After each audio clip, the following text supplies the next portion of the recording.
미중 간의 지금 공격에서도 반도체 부분을 굉장히 심하게 공격을 할 것 같거든요. 네. 그 반도체 부분을 커버하는 다른 에너지가 금융에서 큰 수익을 내거나 아니면 바이오 쪽에서 큰 수익 내서 여기서 마이너스를 능가하는 다른 섹터의 커버가 나오지 않는 한 반도체 부분 갖고 또 파운더리 부분 갖고 해결은 2, 3년 안에는 저는 힘들다라고 보고 있고 이재용 회장도 그거를 숙지하고 있다고 보는 겁니다. 네, 시청자 여러분 안녕하십니까? 이승조의 팔로우 더 머니 시작하겠습니다. 저는 최은정이고요. 오늘도 이승조 팔로우 더 머니 다인경제 이승조 대표와 함께 돈의 물줄기를 함께 따라가 보시기 바랍니다. 바로 인사드리겠습니다. 대표님 어서 오십시오. 예, 안녕하세요. 네, 오늘은 특집 방송으로 삼성그룹의 거버넌스와 관련해서 투자 역사를 좀 풀어주신다고 미리 말씀을 해주셨는데요. 어떤 내용인지 먼저 간단하게 정리해 주시죠. 다들 삼성전자들 관심이 많으신데 네. 제가 삼성전자는 그냥 1년 박스라는 논리를 왜 자꾸 설명하고 파생 이용하고 아직까지 이재용 회장이 본격적으로 그 뭔가 그 뭐라 그럴까요? 주가 거버넌스라 그럴까? 밸류 오브일까?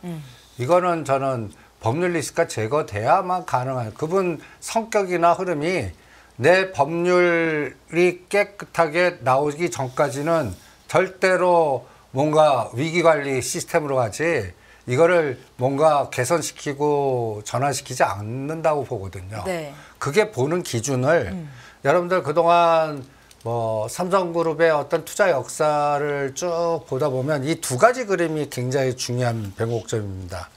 여러분들 2014년도 5월 10일 날 이건희 회장이 심근경색으로 쓰러지셔갖고 어떤 신문 보도에서는 사망 보도까지 나왔었어요. 근데 이제 이게 법률적으로 사망하신 게 2020년 10월 25일이니까 2014년 대비해서는 6년 만에 법적으로 돌아가신 거죠. 네. 저는 이때부터 이제 그 뭐랄까 의식불명의 이 기간 동안에 삼성그룹이 어떤 변화를 했나를 잘 들여다보시는 게 중요해요. 경영권 승계 작업이 있었겠죠? 그렇죠. 네. 근데 이 전에 우리 그 시장에 도는 어떤 가장 중요한 맥은 이때 이건희 회장님이 그때 그 비서실의 이학수 이분을 집사를 어떤 면에서는 뭔가 자르고 그 다음에 이제 이재용 이분한테 200조 그러니까 이부진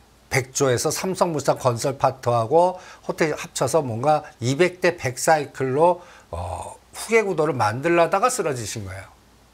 그러다가 쓰러졌으니까 그 다음에는 크게 위치의 변동성을 느낄 뻔했던 예약팀이 어떻게 하겠어요? 바로 2014년 11월과 12월 한 달 만에 네. 10조 단위의 그 삼성 SDS하고 에버랜드를 상장시킵니다. 이게 이제 삼성그룹이니까 가능했겠죠. 여기서 저는 삼성그룹의 어떤 이 초기 조건이 어떤 변화가 나왔나를 잘 읽어보시는 게 중요한데 이게 이제 이병철 창업주 회장님이 1960년 사카린 미수 사건으로 장남인 뭐라 그럴까 이맹희 회장님이 후계 구도에서 벗어나시고 삼남인 이건희 회장님 승계 구도가 여기에 초기 조건이거든요. 그리고 1999년에 삼성 SDI에서 신수 인수권 여기서 시작기 60억 갖고 이제 다른 분들 다 신주 인수권 다 포기하고 이거를 다 이재용 이분한테 몰아갖고 이게 삼성 SDI 상장시키면서 3조가 된 겁니다. 그러니까 여기서부터 시작한 게 간단히 해서 이거 법률적으로 이건희 회장님도 3년에 여기서 이걸 잘 보십시오. 3.5 집행유예 3년에 징역 3년에 집행유예 5년. 그래서 3.5 법칙이 이때 나온 겁니다. 재벌들 일단 구속을 면하는 포인트가 3.5. 요것도 잘 기억해 두시고요. 이걸 기준으로 해갖고 하나의 물주기가 하나 끊겼고요. 그 다음에 이제 국정농단 이것도 보시면 이제 여기서는 이재용 회장께서 이제 구속까지 당겼다가 석방되셨죠. 이런 것들을 왜 쭉 설명하면 이제 마지막으로 남은 게 삼성 바이오로직스 분식 회계입니다. 요번에 5년을 검찰이 선고했어요. 네.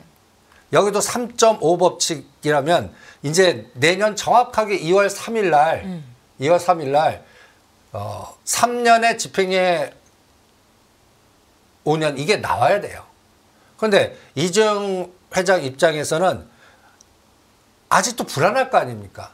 이 부분이, 이 분식회계 이 부분이 뭔가 털어내야 전체적으로 이제 뭔가 내가 삼성전자를 위해서 뭔가 계획도 잡고 뭐도 할고 그래서 요번에 인사 이렇게 대규모 나온다고 그래도 내용 쭉 보면 그냥 현상 유지예요. 현상 유지. 큰 거 없어요. 그래서 요 부분이 2월 3일 날 이제 확정이 됩니다. 대표님, 삼성물산 제일모직 부당 합병 의혹 1심에서는 무죄가 선고되지 않았나요? 최종 판결이 내년 2월 3일 1심이에요, 그건. 네네. 이제 여기서 엎어버리면 어떻게 해요? 그럼 최악의 시나리오는 구속당하신 거예요. 내년 만약에 이건 상상하기 싫지만 내년도에 이재용 회장이 다시 구속당하세요. 그럼 주가 어떻게 될까요? 힘들어지겠죠. 끔찍하겠죠, 그거는. 그러니까 이 부분의 리스크가 완전히 제거되는 게 내년도 2월 3일까지는 네. 삼성전자는 올렸다 뺐다 올렸다 뺐다 올렸다 뺐다만 하고 그 다음에 이제 그 엔비디아가 떨어지면 삼성전자 떨어지고 제가 SK 하이닉스도 엔비디아가 떨어질 것 같으니까 이번에 19만 5천에서 20만 5천 팔아갖고 16만 원에서 지지하는지 15도 보는지 확정적으로 그걸 확인하자고 자꾸 얘기하지 않습니까? 그것도 이제 엔비디아뿐만 아니라 이 삼성전자 법률 리스크가 어떻게 되나도 확인해 보려고 그러거든요. 그러니까 이 판단이 언제 돼요? 2월 달에 됩니다. 그러면 이제 11월 말이니까요. 두 달은 어떻게 되겠어요? 두 달은. 삼성전자 박스권? 아니, 전체 시장 대형주는 롱숏에 박스권에 뭔가 그 지그재그만 나. 2450과 2550. 그리고 2450이 붕괴되려고 그러면 환율이 또 튀거나 뭔가 나스닥이 부러지거나 하는 어떤 변수. 이런 것밖에 없다. 그러니까 계속 테마장만 그냥 난리치고 있는 거라고 판단을 하는 겁니다. 네. 그러면 이 과정에서 여러분들이 이제 쭉 계속 중요하게 봐야 되는 게 11월 14일 삼성 SDS가 상장하고요. 그 다음에 12월 여기 18일 날 제일모직 지금 옛날 삼성 에버랜드가 제일모직으로 이름 바꿨었거든요. 요게 이제 또 삼성물산하고 합병하면서 이제 지금은 삼성물산이죠. 네. 이게 한 달 만에 합병이 되는데 여러분들 요 전에 삼성중공업과 삼성엔지니어링이 합병 발표를 했다는 것도 기억해 두시고요. 그 다음에 이제 이걸 보겠습니다. 삼성 SDS가 19만 원에 상장이 됐습니다. 공모고. 이게 어떻게 되는지 아세요? 시가가 고가 42만 원 고가치고 2014년부터 지금 10년간 주구장창 떨어지는 거예요. 네. 그러니까 삼성 SDS는 어떤 면이냐면 상장시키고 거기에 관련된 분들이 지분을 다 매도해요. 그리고 또 이부진 씨도 있었는데 다 매도해요. 그래서 삼성 SDS는 이게 어떤 면에서는 희생양 종목 상장시키고 그런 역할을 하고 이제 지금 가격대에서는 뭐 더 이상 나빠질 건 없지만 일단 역할을 다 한 기업이다라고 저는 봅니다. 그리고 여기서 또 하나 이제 제일모직 상장되면서 이런 순환 출자가 있었거든요.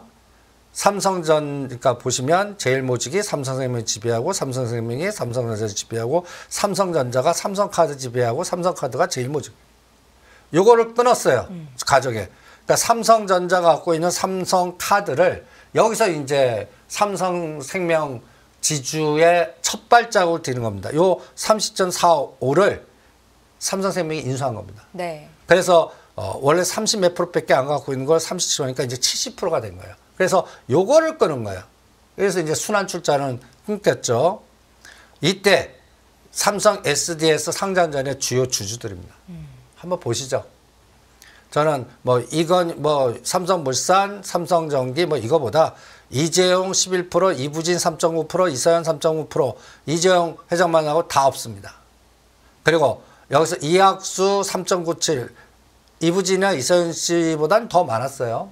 이게 이제 그 셀러리맨 신화로 1조 차익을 얻으신 겁니다.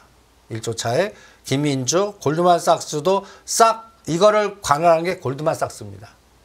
이게 이제 싹 없어졌어요. 그래서 삼성 SDS는 상장하고 이제 그 역할을 끝냈고, 그 다음에 이제 요게 시작이 이제 요걸 설명한 겁니다. 60억 증여해서 뭐 또 삼성 SS 전환사채 받고 뭐 등등등 해서 이 과정에서의 연골고리가 이제 삼성 SS 그 전환사채는 법률로서는 하나 끝났습니다.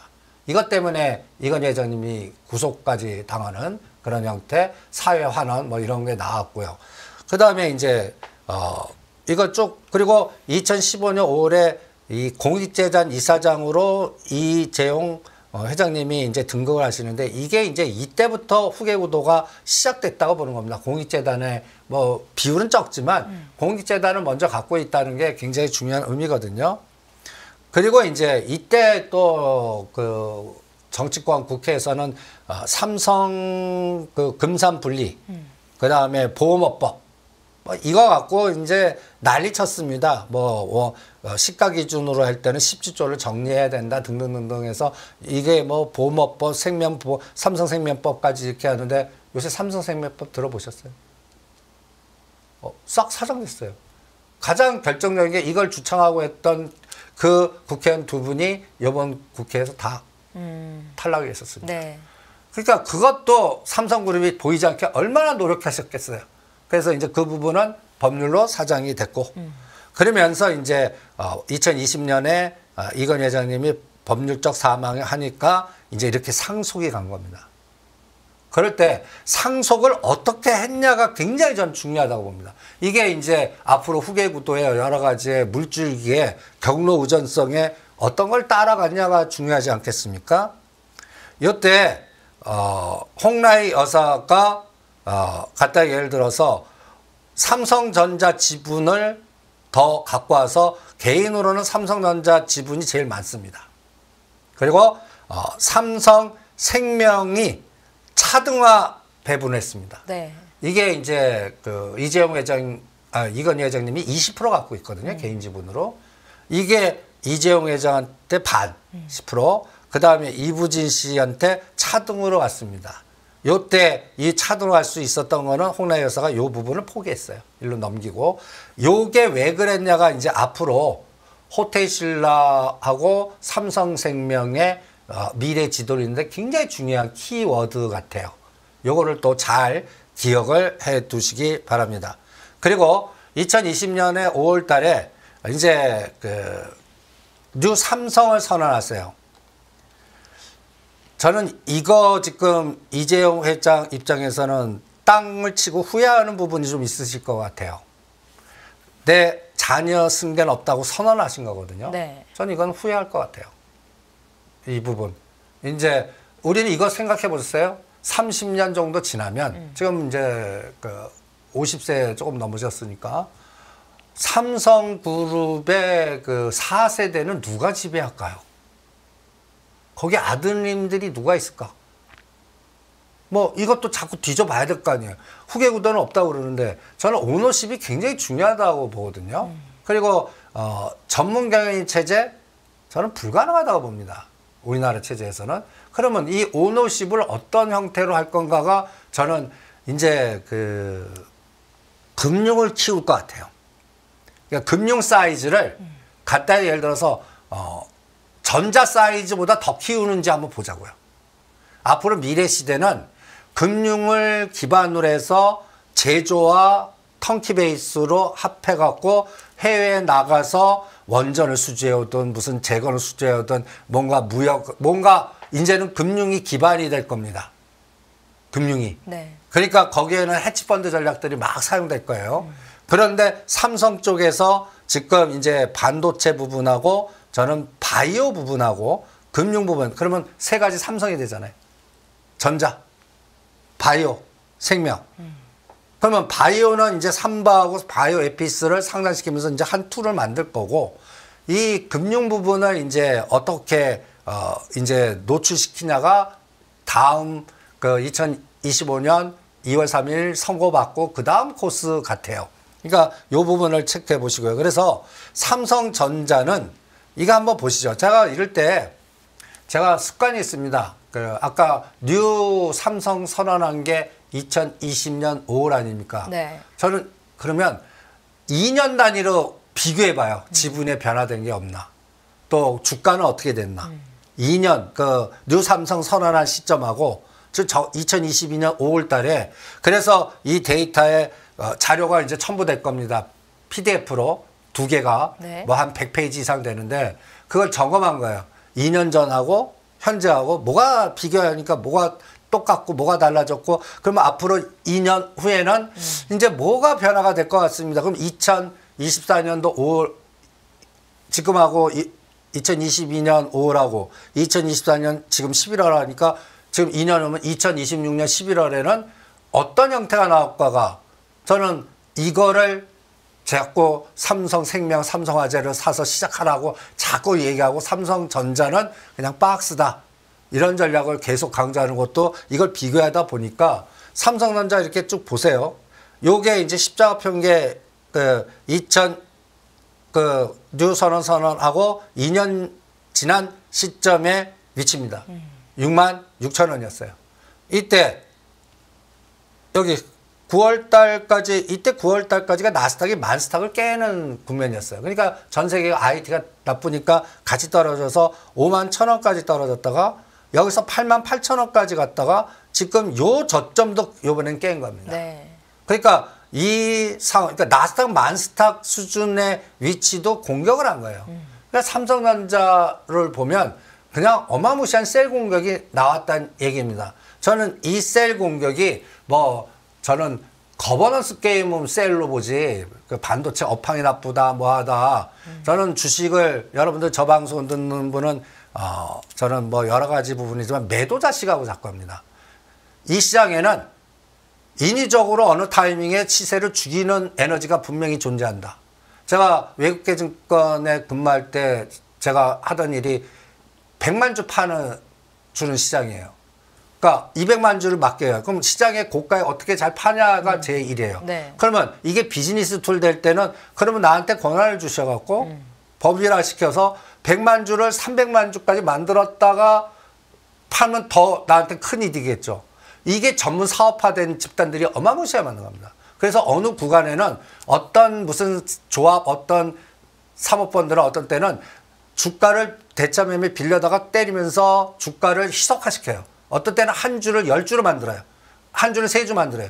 전환사채 만들어요. 이러한 것들이 그들만의 리그로 어마무시하게 합습되고 습득되고 또 이쪽 세계에는 그런 것들 하는 사람들이 법에 아주 귀신들이에요. 어떤 펀드는 무슨 법무법인 유명한 법무인의 대표 변호사까지 하신 분이 그걸 만들었고 막 이러거든요. 그러니까 이런 세상의 매도자 시각으로 본다면 전 삼성전자는 지금 최근에 현대건설, 삼성전자, 호텔신라 저는 거버넌스 게임으로 죽이는 것 같아요. 업황도 나쁘지만 네. 업황 나쁠 때 희석화 전략을 자꾸 시키는 거예요. 이게 언제 끝나냐가 저는 가장 중요한 키포인트라고 잡거든요.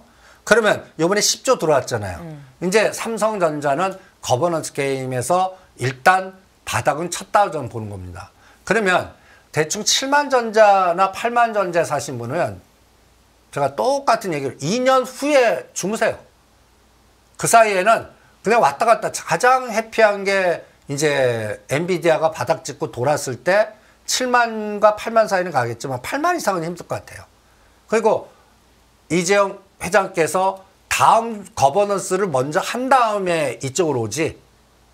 그러니까 파운더리나 여러 가지 이 부분을 다른데 먼저 간 다음에 우선순위를 둔 다음에 하지 여기에 집중을 하지 않을 거라고 판단하고 있습니다. 이거를 역사를 쭉 보면요. 대표님, 삼성전자의 주가가 8만 원 정도 이상까지 가기 힘들다라는 말씀의 그 기저에는 삼성전자의 주가가 5만 원까지 내려갔었잖아요. 지금 5만 8천 원, 그러니까 한 15% 올라왔는데 그렇게 비율로 따졌을 때 그거를 넘어갈 수가 쉽지 않다라는 관점이세요?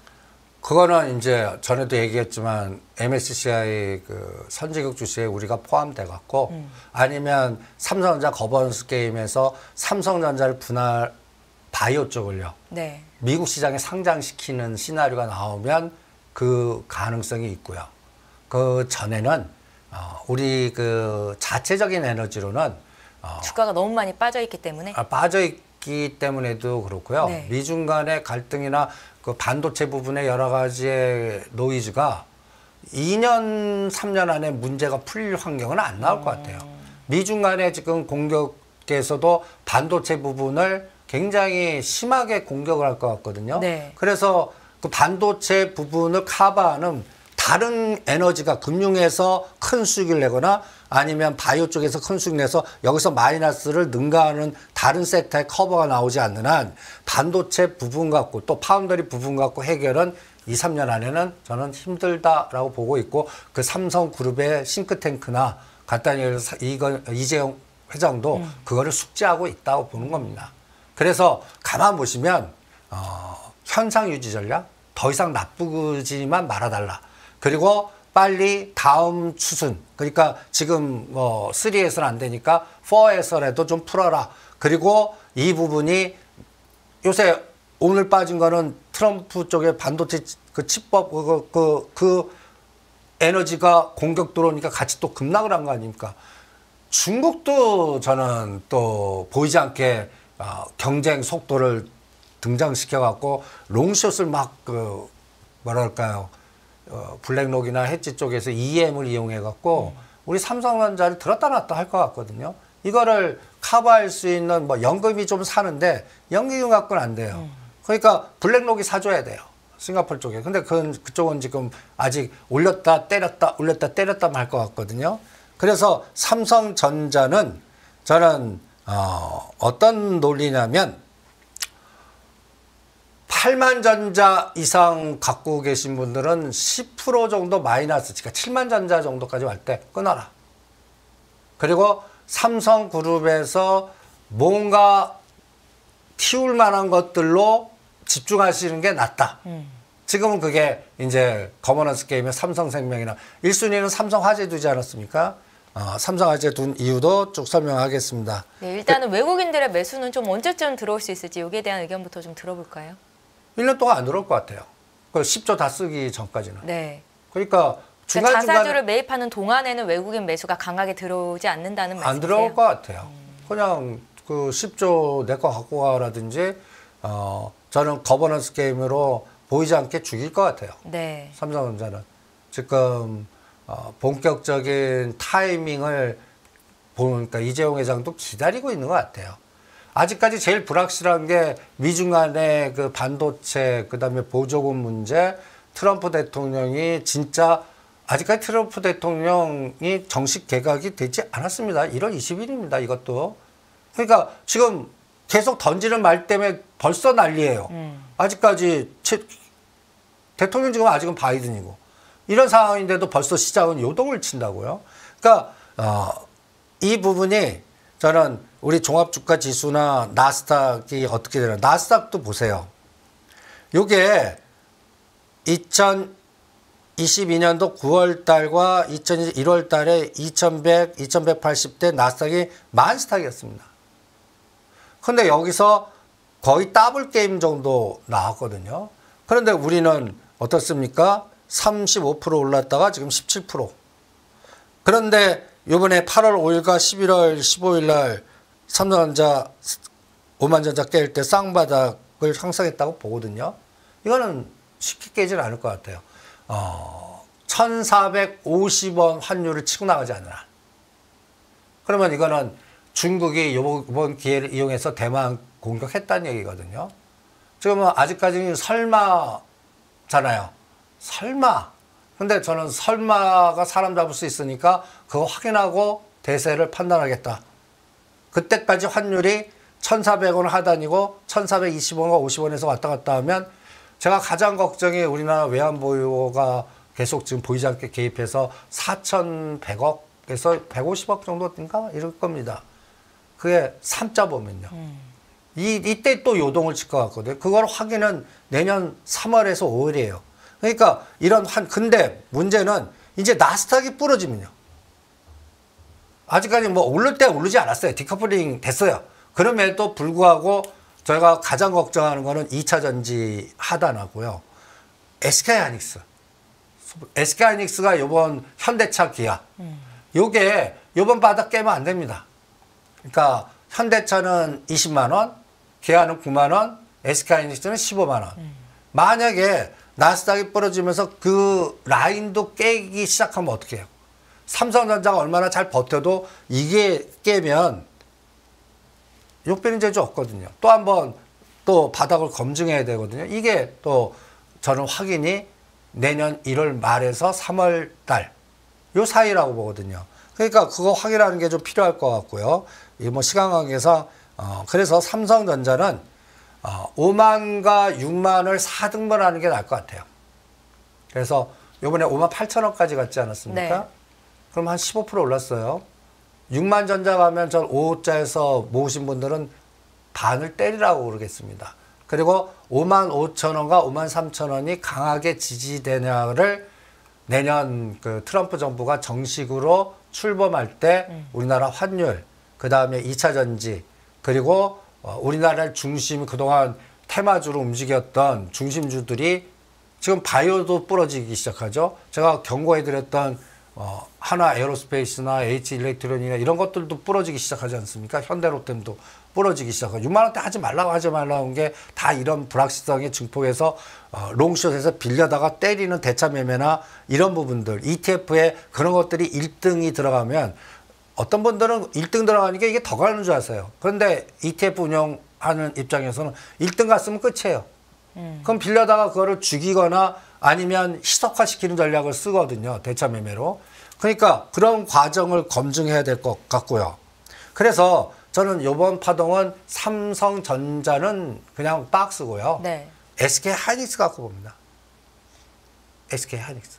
SK하이닉스도 한 15만 원 선대까지는 하락할 수 있다. 이렇게 좀 보셨나요? 엔비디아가 130불 떨어지면요. 네. 125불 떨어져요.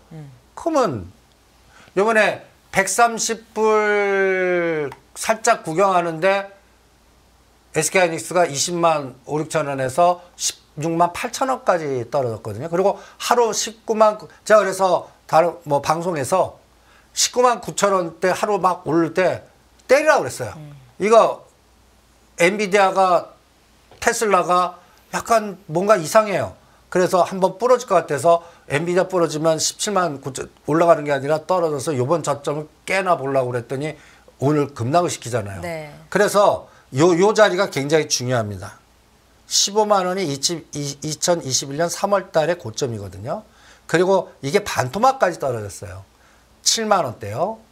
그리고 나서 232% 나오는 겁니다. 이때 소부장이 난리친 거예요. SK하이닉스, 한미반도체, 다른 것들 3배에서 10배 가는 시대가 2022년도 9월에 12월부터 시작해서 2024년도까지 상반기까지 이런 에너지가 있었던 겁니다. 그런데 이제 얘도 지금 A, B, C 딱 여기 보면 9월 19일 날이 14만 4천 원인데 20만 6천 원까지 갔다가 이게 이제 전번 주 거거든요. 지금 계속 떨어지고 있습니다. 그리고 나스닥이 이제 2만 갈까요? 18,000원과 2만에서 지그재그만 나올 것 같거든요. 그런데 여기서도 이제 제가 고민이 네. 어떤 논리를 피냐면 엔비디아가 그다음에 테슬라가 눈이 고점에서 20, 30% 부러지는 장이 나오면 그러면 제가 블랙록 CIO예요. 여기서 한번 그 대장을 추가로 7에서 10% 더 흔들 것 같아요. 거기를 확인을 하는 게 12월 선물옵션 동시 만기 때인지 1월 달까지 갈 건지 뭐 이거를 좀 확인해 볼래요. 그럼 그때까지는 삼성그룹에서는 현상 유지, 위기 관리 그러면서 제가 이 삼성 바이오로직스도 업황으로 분석하지 마시고 롱숏으로 분석하면 제가 110만 원대 이제 얘는 쏟칠 거다라고 누누이 얘기해 드렸잖아요. 빌려다가 때린다. 그리고 이거를 기준으로 해서 삼성생명이 갖고 있는 삼성전자하고 빅딜을 하는지나 봐라. 그리고 여기에서 제가 인위적으로 110만 원이면 20에서 30%를 무조건 빼버립니다. 그러면 최악의 경우는 70만 원 단, 80만 원 단. 이거를 확인 좀 할래요. 그 다음에 가장 중요한 걸 여기 썼습니다. 이재용 회장의 시간. 2월 3일이니까 2025년 1월에서 3월 안에 새로운 거버넌스 전략이 나오나 그 전까지는 현상 유지할 거다. 이렇게 브리핑을 해드린 겁니다. 지난 시간에 그래서 이제 삼성생명의 지주회사 전환 이쪽으로 좀 힘을 실릴 수 있다. 그래서 이제 첫 번째로 지목하셨던 종목이 삼성화재고 또 삼성생명이잖아요. 주가가 오늘 굉장히 많이 올랐는데 사실 오늘 주가가 오른 거 이전에 며칠 전에 거래량이 굉장히 많이 터졌더라고요. 이거를 어떤 의미를 두시는 겁니까? 아니, 갖다 예를 들어서 10조 발표한 날 가장 거래 터지고 화끈한 게 삼성생명과 삼성화재였습니다. 네. 그게 저는 신호탄 같거든요. 그리고 오늘의 급등은요? 그러니까 이런 것들의 급등은 저는 이럴 때 어떤 거를 보냐면 아까 2년 전에 삼성화재의 지분 동향하고 지금 현재 지분 동향 그리고 삼성화재가 2년 전에 제가 여기가 얼마였냐면 20만 원입니다. 지금 벌써 거의 더블 게임이 벌써 나오고 있거든요. 네. 39만 원, 40만 원이면. 그런데 2년 전에 그 포트의 지분 변화를 보시면 하나도 바뀐 게 없어요. 삼성카드는 70%로 이제 확보됐고요. 삼성증권도 30%니까 다 금융지주 만들면 30% 이상만 되니까 됐고요. 네. 삼성화재가 14%예요. 요게 15%를 갖고 와야 돼요. 이게 시장에서 갖고 올지 이게 누가 갖고 있는지 시장에서 갖고 올 수밖에 없다 저는 판단을 하는 겁니다. 그러면 삼성화재의 주가를 올려야 되나요? 아니 싸게 사고 싶더라도 이게 자꾸 정보 노출이니까 흔들면서 사겠죠. 그래갖고 네. 저는 50만 원 그러니까 안에 이 지분이 확보되나 볼랍니다. 그냥 누가 15% 였다고 그동안 모아간 거, 그동안 우리 몰래 네. 모아갖고 저기 뭔가 해외에 유령회사 하나 만들어 그동안 10년 동안 모아놓은 거 같고 갑자기 였다고 자전거래 주면은 모를까. 그럼 벌써 와 우리 이제 얼굴만 하고 벌써 작업을 했다는 얘기겠죠. 그런 게만 안 나오면 시장에서 매매하는 수밖에 없을 거예요. 그러니까 앞으로 2년 단위로 이 지분의 변화를 계속 추적을 할 겁니다. 요거를 가장 중요하게 보시고요. 네. 그래서 제가 동그라미를 친 겁니다. 삼성전자와 삼성생명 사업회사와 지주회사를 분할해서 합치고 쪼개고 하는지 보시고 요게 지주회사려면 요거를 30% 넘기는 에너지가 나오나 체크를 해보시기 바랍니다. 요게 가장 키포인트예요. 이거 2020 옛날에는 삼성증권 요게 10%밖에 없었는데 이것도 20% 확보해갖고 30% 넘었거든요. 그러니까 차곡차곡 삼성자산운용은 100%, 요거 30%, 70%, 요거 하나 남았어요. 요 하나. 요게 이제 키죠. 이거를 먼저 풀 거라고 생각을 합니다.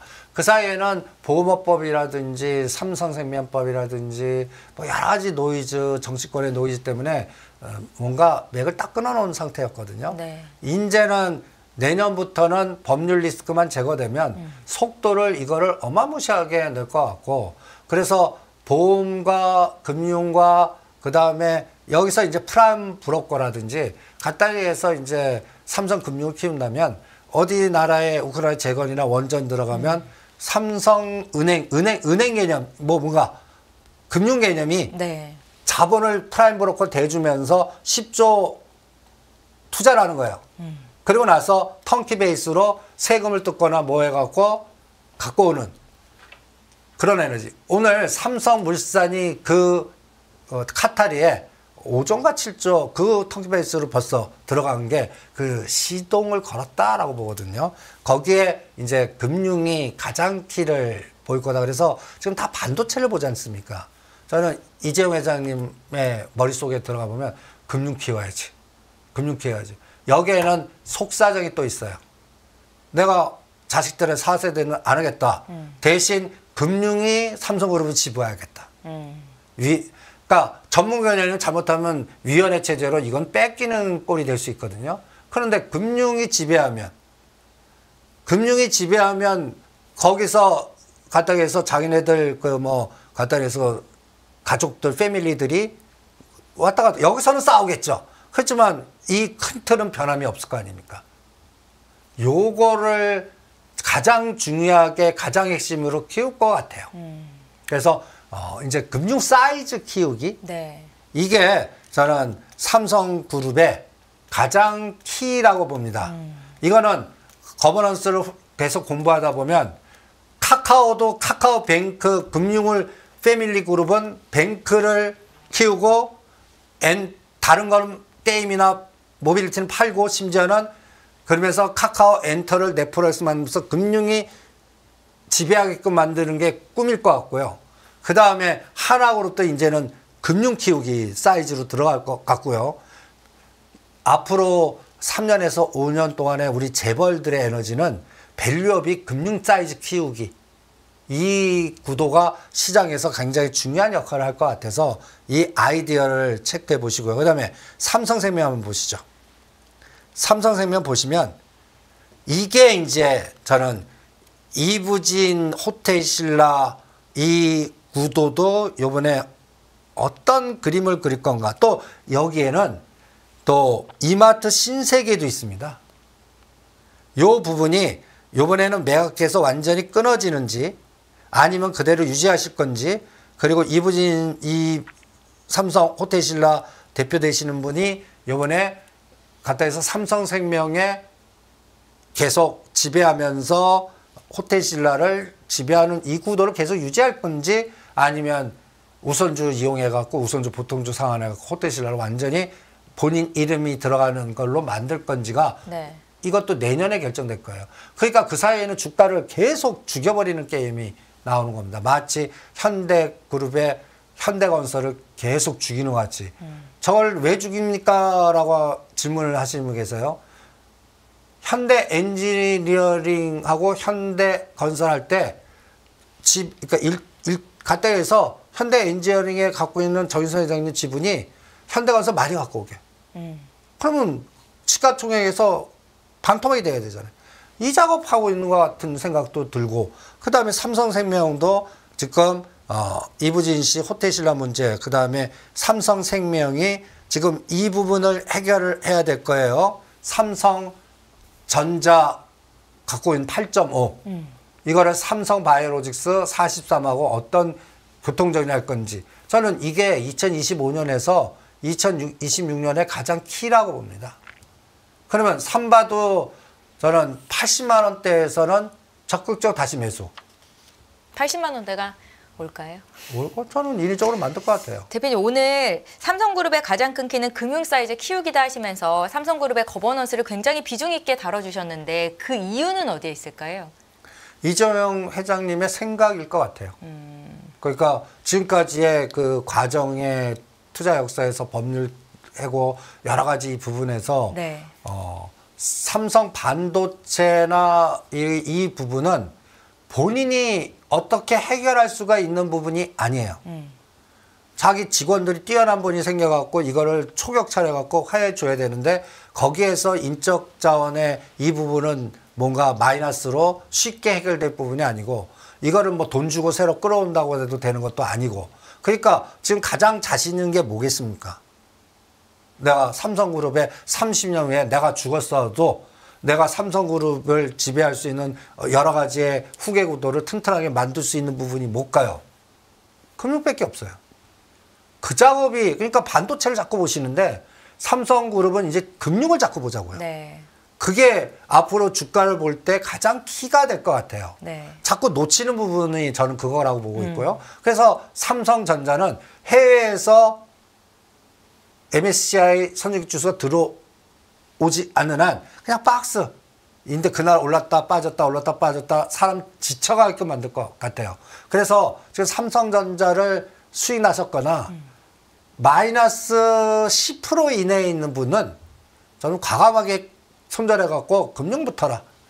저는 이런 전략도 세워드립니다. 네, 우리나라를 대표하는 기업이 바로 삼성전자고 삼성전자가 왜 이렇게 주가가 지지부진한가, 왜 박스에 갇혀있나에 대한 풀이를 정말 많은 분들께서 하고 계실 텐데 우리 이승조 대표께서는 이런 시각을 가지고 풀고 계시다라는 거 시청자 여러분들이 꼭 알고 계셨으면 좋겠고요. 삼성전자 거버넌스와 관련한 이야기는 여기서 좀 마무리를 짓고요. 저희 최근에 좀 올라온 종목 중에서 우주항공, UFO, ETF 연결고리 종목 중심으로 매매 전략을 좀 짜보자라는 말씀을 주셨었는데 어떻게 좀 움직임이 있었는지 여기도 좀 풀어주시죠. 여기도 이제 ETF의 변화를 잘 읽으세요. 제가 네. 그 9월 달에 포트를 딱 보여드리고 이때 여기 보시면 이거하고 비교해 보세요.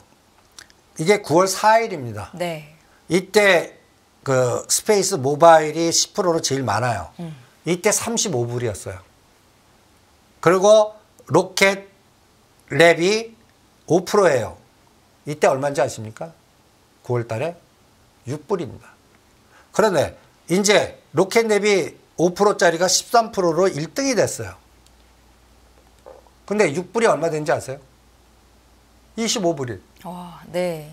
우리가 마치 뉴스케일 5불, 6불 때 사갖고 큰 게임 했듯이 로켓랩이 9월달, 그러니까 제가 그래서 이게 얼마로 떨어졌냐면 13위로 떨어졌어요. 그럼 얘는 또 2, 3등으로 올라올 거라고 봅니다. 요거는 내려오는가 보고요. 요 위아래 높낮이를 잘 이용하시는 게 UFO 투자 전략의 가장 키예요. 네. 여기가 이제 9월 4일 이때가 35불 찍고 포트폴리오인데 제가 그래서 20불과 21불에 사라. 그리고 30불과 35불에는 팔자. 이거는 순위를 제가 한 달마다 비교해 볼래요. 그러니까 오늘이 11월 27일이니까 12월 말 정도에 요거 똑같은 그래프를 갖고 와서 요 1등인 게 어떻게 됐고 요 밑에 있는 게 어느 게 올라오고 요걸 비교해 보겠습니다. 올라오면 이게 이제 아이디어가 이 아이디어에서 갖다 예를 들어서 우리 원자력 ETF에 여기가 HD 일렉트로닉, LS 일렉트로닉 1, 2등. 그래서 무조건 쇼츠로 들어갈 거다. 이게 이제 운용의 묘입니다. 그리고 요 밑에 있는 한전 KPS나 한전기술이나 한국전력이나 이런 것들이 두산에너지 위로 올라오냐. 지금 그대로 되고 있어요. 그러니까 이런 것들의 운용의 묘로 그래서 AST 스페이스 모바일은 30과 35불 기다리시고요. 로켓랩은 저는 안 합니다. 아니 6불짜리가 25불 됐는데 그러면 얘 이제 차익 실현 변동성이 언제든지 20불과 15불까지 흔들어 버릴 수 있거든요. 갑자기 고점에서 20, 30% 빠지면 갖다 예를 들어서 LS 일렉트로닉이 2등에 있다가 저기 7, 8등 빠지면서 고점에서 한 3, 40% 빠지는 거와 똑같은 논리가 나올 거예요. 그때 사겠습니다. 그런 거를 마치 이 그동안 소형 원전 갔듯이. 그럼 소형 원전도 요새 못 가요. 네. 그러니까 지금 미국을 달렸던 소형 원전하고 테슬라도 엔비디아도 약간 삐그덕거리는 것 같아요. 뭔가 치고 나가지를 못하는 것 같아요. 그래서 엔비디아가 힘을 못 쓰니까 SK하이닉스나 뭐 지금 한미반도체 7자 보잖아요. 그 형편없고 그리고 그거의 데이터가 AI 소프트웨어? 그게 들어온 것 같고 이제 거기도 이제 다들 너무 위에 있어요. 그러니까 AI 루닛이나 이런 것들은 파시고 다음 파동이 데이터 센터나 양자 컴퓨터 같아요. 그냥 양자 컴퓨터 쪽을 노려보시든지 테마로 그다음 데이터 센터를 노려보시든 이런 것들이 오히려 순환을 미리 생각하는 흐름으로 더 중요할 것 같고 테슬라도 저는 300불을 한번 흔들었다. 이게 이제 갖다 얘기해서 지금 새롭게 들어와야 되는 부분은 뭐 스페이스 X나 저궤도 위성 이 부분이나 그다음에 다른 부분은 실질적으로 모멘텀 플레이거나 갖다 얘기해서 테마성이지 실적이 들어오지는 건 아니에요. 근데 전기차 부분은 지금 미국과 중국이 대판 싸움 관세에서 저는 마이너스 20, 30%는 떨어질 거라고 봅니다. 그것도 앨런 머스크는 알고도 배팅한 것 같아요. 네. 그러니까 이런 것들이 지금 그동안 달렸던 테슬라라든지 소형원전 이 부분이 또 엔비디아가 지금 잘 뭔가 치고 나가질 못해요. 그래서 정식으로 트럼프 대통령 정부가 시작하고 저는 3월에서 5월이 그래서 제일 중요한 것 같아요. 내년 1, 4분기. 이거면 1, 4분기 실적도 나오고 대만을 중국이 어떤 전략을 할 건지 나오고 그 사이에는 미국이 관세를 진짜 얼마 때렸는지 확인도 될 거고 멕시코 들어가는 거가 진짜 때리는 건지 그거에 반사이익 받는 거 피해보는 거 여러 가지 이런 부분들 그리고 주한미군 이 주둔 비용을 어떻게 또 처리할 건지 그리고 또 여기에 따라 여러 가지의 또 롱숏들이 나올 것 같거든요. 그러니까 이런 부분들을 좀 확인해야 되지 않을까. 그래서 여기 보시면 요게 하나로 전력설비 투자해서 그 지금 현대일렉트로닉, LS일렉트로닉이 11월 12일인데 이게 급격하게 요게 7등으로 내려갔어요. 오늘 확인해 보니까. 그리고 여기서 숏이 나오는 겁니다. 그리고 올라오는 것들이 이제 밑에 단에서는 뭐 한전, KPS라든지 한국전력. 그래서 한국전력 그리고 이 주가들 보세요. 이렇게 부러뜨리는 겁니다. 저는 LS일렉트로닉은 13만이나 그 요 아래선 사도 됩니다. 근데 요건 돌파 못할 것 같고요. 지그재그. 그리고 현대일렉트로닉도 보시면 전에 여기서 빨간색에서 팔고 급락을 할 거다가 지금 급락을 하고 있고요. 오히려 LS마린솔루션이 반사이익을 받을 것 같아요.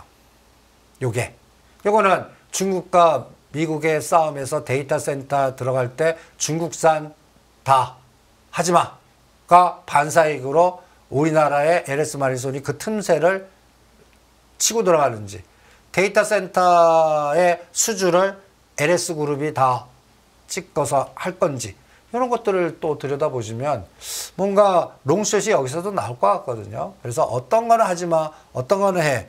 그리고 하나 에어로스페이스도 제가 고점인데 무조건 30, 40, 50을 이렇게 인위적으로 빼봅니다.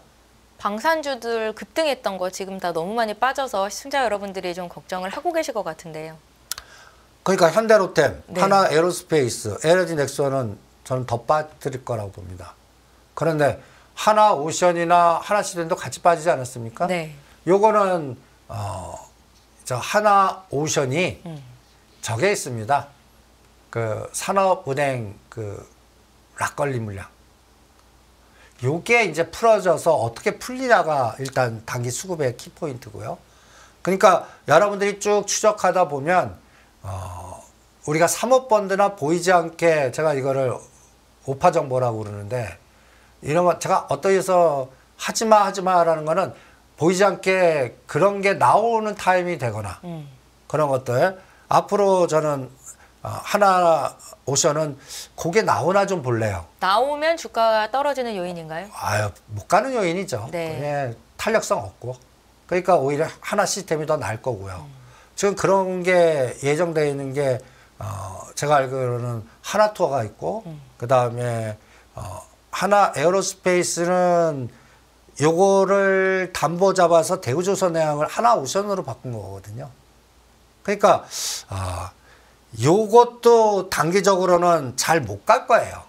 하나 에어로스페이스도. 그리고 현대로템 제가 부러진다고 그랬죠. 이것도 이제 나올 거예요. 오파 정보 같이 맨 처음에 6만 원 갔을 때는 이게 이해가 안 됐었을 거예요. 그런데 지금 보니까 뭐 4만 8천 원까지도 보여요. 근데 4자 보면 사도 될 것 같습니다. 그런데 이거는 6만 원이 저항이니까 이제 뒤풀이 파동이면서 A, B, C 파동이 3월에서 5월 달에 어떻게 되나. 그리고 이제는 이건 방산보다 철도 에너지가 좀 들어오나 좀 볼래요. 철도 에너지. 그래서 이 부분도 체크해 보시고요. 그 다음에 제가 또 알테오젠이나 이것도 이런 것들은 무조건 3, 40을 빼보십시오. 고점에서. 예. 네. 거기서 제자리 뛰기 돼야 돼요. 그러니까 설마가 사람 잡듯이 항상 고점에서 30, 40, 50을 빼십시오. 거의 시장을 주도해 갖고 템버거 난 종목들은 지금 나오는 뭐 괜찮습니다. 호재 뭐 누가 사줬습니다. 이런 거 쳐다보지 마시고요. 일단 차익 매물이 어디까지 소화되나. 그러니까 산에서 쓰나미 나오면 그 쓰나미 에너지가 어디까지 무너뜨리고 진정되나. 진정되는 타이밍을 저는 내년 3월에서 올 얘도 그렇게 봅니다. 그때까지 금리 인하 속도가 커버가 돼야 돼요. 그래서 리가켄바이오는 미리 그려봤습니다. 더 이상 빠지지 않는 가격이 이번에 8, 9만 원에서 멈추냐 6, 7만 원까지 빠지냐 두 가지예요. 8, 9만 원에서 기간으로 옆으로 가냐 더 끔찍하게 죽였다 가나 이렇게 만약에 여기서 한 번 더 대장을 더 죽이면요 다른 걸로 다 확산됩니다. 그러면 AI 관련된 뭐 루니사 이런 것도 다시 같이 급락할 거예요. 그게 왜 3월 5일이냐? 내년도에 좀비 기업 퇴출 정도가 더 세질 거고 이 3월 감사 보고서 폭풍은 옛날하고 좀 다를 것 같아요. 옛날하고. 어떤 의미에서요? 안 봐줄 것 같아요. 옛날에는 네. 그냥 거래 정식은 놔뒀거든요. 근데 이번에 좀비 기업 정리 내가 내부자 이렇게 좀 관계부들하고 계속 물어보고 그러는데 요번에는 칼 들 거야. 에이 뻥. 제가 그래도 요번은 좀 다를 거다라는 얘기를 자꾸 하시거든요. 근데 내수는 더 안 좋아질 거잖아요, 대표님. 그렇게 되면. 그건 상관없어요. 그게 증시 밸류업이에요. 이제 칼을 들었습니다. 갖다 예를 들어서 상처를 잘라내겠습니다. 네. 그래서 좀비기업 없애갖고 이게를 정상화시킨 다음에 그 물주기가 좋은 기업에 가게끔 만들겠습니다. 오히려 그 강공책을 쓸 가능성이 많다고요. 이게 또 사람을 까우뚱하게 만들어요. 그러니까 이게 내년 3월에서 3월이에요. 내년 3월. 네. 그래서 요새 뭔가 이게 또 반사적으로요. 내년 상장 폐지나 이런 좀비 기업을 살려내려고 지금 이 타짜들 세계에서 지금 막 그냥 뭉쳐요. 그래서 그거 살려내는 방법이 뭔지 아세요? 한 주를 10주, 뭐 3주 희석화시키거나 네. 전환사채하거나 유무상증자 때리거나 해서 재무구조를 엎어버려요. 아니면 제3자 유증해서 뭐 다른 기업사냥꾼 이렇게 끌어들여갖고 뭔가 풀어나가려고 그러고 그 사이에 그런 좀비 기업들이 갑자기 그러다가 2배, 3배 막 급등하는 것들이 막 생길 수도 있는데 근데 이런 게 지금 문제돼서 상법 개정을 해야 된다라는 쪽의 목소리가 더 높아지고 있잖아요, 대표님. 그렇죠. 네. 그런데 3법 개정은 안 될 것 같아요, 저는. 그냥 자본시장법 갖고 충분하고. 그러니까 그 권력을 두드는 사람들의 속마음이나 생각이 우리가 우리 개인 투자자나 이런 답답하더라도 그거를 이해를 못하는 것보다는 뭐라 그럴까요? 거기까지 권력 안 줄 거야. 내 통제 안에서 관할을 할 거야. 이게 더 심한 것 같아요. 그리고 소액주주보다 더 큰 대주주에다가 기울지 소액주주는 무시하는 것 같습니다. 그래서 이 부분은 다음 대선 때나 뭔가 심판을 하시고 그 사이에는 저는 그냥 뜻대로는 안 될 것 같아요. 우리가 스스로 네. 리스크 관리하고 피해야 되지 그런 부분도 참고를 해보시는 게 어떻겠나. 일단은 너무 큰 기대는 않는 걸로 결론을 내주셨고요. 여기서 저희 네이버 카카오 움직임 좀 한번 여쭤볼게요. 최근에 움직임이 굉장히 좋은데 네이버는 어느새 20만 원까지 올라왔고요. 카카오도 예전에 한번 거버넌스 관련해서 언급을 하셨었잖아요. 그러니까 네이버는 저라면 우리가 18만 원부터는 이제는 하지 마. 네. 그리고 10,000원 단위로 18만 원, 19만 원, 그래서 20만 원 넘어가면 다 때려. 이런 전략을 저희가 방송에서 했습니다. 오늘 20만 원 넘었어요. 그러면 저라면 다 때리겠습니다. 그리고 그거를 카카오가 하겠습니다. 카카오는 아직 오를 상단이 좀 열려 있나요? 5만 원까지는 또 보여요. 거기도 거버넌스로 또 카카오 엔터를 어떻게 해야 될 것 같거든요. 네. 그리고 뭔가 매각을 할 것 같습니다. 그 뭐 시너지가 카카오 자체를 3만 원짜리를 6만 원 전에 6만 원까지는 힘들 것 같고 5만 원까지는 가능하지 않을까 이렇게 또 생각을 합니다. 네, 알겠습니다. 저희 시간이 조금 여유가 있어서 또 여쭤볼게요. 오늘 로봇주 순환 상승이 나왔잖아요, 대표님. 레인보우 로보틱스가 8% 정도 급등이 있었던 것 같은데 이쪽은 어떻게 순환매가 계속 돌 수 있을까요? 요새는 네. 전 저점에서 30에서 50 정도 올라가면 그래프 일단은 차익 실현. 일단 반이라도 때려라. 네. 그러니까 그래프 얼마나 좋아 보여요. 120 밑에서 역배열 때는 8월 달과 11월 초까지는 이거 왼수예요. 그죠? A, B, C. 그때가 12만 원입니다. 지금 15만 원을 막 치고 오늘 같은 날 딱 치고 나가니까 이거 뭔가 더 갈 것 같아요. 그런데 저점에서 비율 보면 15만 원이 38% 에너지를 줬습니다. 네. 저는 38%와 60% 사이에서는 일단 생각하지 않고 때립니다. 3등분해서. 그러니까 15만 원대 30%, 16만 원대 30%, 17만 원은 다. 그런데 16만 원까지만 오고 다시 13만 원 조정할 수도 있잖아요. 그럼 때린 거를 딴 데 안 갑니다. 다시 삽니다. 요새는 우주항공, 재건, 그 다음에 로봇 이런 주도주 물질기를 하나 급등할 때 때려서 밑에서 다시 사자요. 그 매매가 더 효과적일 겁니다. 딴 종목 가기보다. 뭐 난강통원 급등 때 때려서 밑에 사거나 간단히 얘기해서 LS 마린 솔루션도 그렇고 AP 위성도 그렇고 다들 급등 때 때리면 거의 10%나 20% 순간적으로 흔들어 버려요. 그때 다시 사면 또다시 지정 고점 돌파하는 에너지가 나오거든요. 딴 데로 안 갑니다. 자체로 돌리죠. 그래서 오늘 로봇주가 있고 재건주는 오늘 아침에는 가겠지만 다 꼬리 달렸어요. 네. 그러니까 강할 때 때리는 게 정답인 것 같아요. 네. 그러니까 수급이 쏠리는 종목 위주로 거기서 이제 매매를 하는 게 훨씬 더 수익을 극대화할 수 있다는 말씀이세요? 딴 데 벗어날 필요가 없을 것 같아요. 특히 내년 3월까지는 네. 저는 시가상위 종목들은 옵션 매매하시는 분들, 파생하시는 분들 기준으로 바로메타를 잡고 시가상위 종목들은 10에서 20% 정도만 나와도 10% 반, 20% 나오면 다. 그러니까 이거를 현대차에 접근해 보세요. 20만 원에 22만 원에 반, 24만 원이면 다. 그리고 다시 20만 원이나 깨면 다시 매수. 이게 6개월 이상 갈 것 같아요. 그렇게 접근하시면 대형주는 쉽게 조절을 할 수 있지 않겠나. 그리고 아직까지 지금 수급이나 여러 가지 상황이 내년 3월까지는 대형주가 갈 수 있는 환경이, 그러니까 환율 리스크가 제거돼야 돼요. 네. 이게 우리가 제거할 수가 없어요. 그리고 한국은행은 저는 동결시킬 거라고 봅니다. 내일 금통이 마지막 금통입니다. 여기서 이날을 선택했다는 건 팔을 자르시겠다는 얘기예요. 네. 네, 그거를 참고하시기 바랍니다. 네, 내일 있을 한은 금통위까지도 저희가 좀 예상을 해봤는데 결정은 내일 있는 거고 그 이후에 또 해석도 이승조 대표님 다음 주 모시고 들어보는 시간 갖겠습니다. 여기까지 듣겠습니다. 다인경제 이승조 대표 함께했습니다. 고맙습니다. 네, 수고하십시오.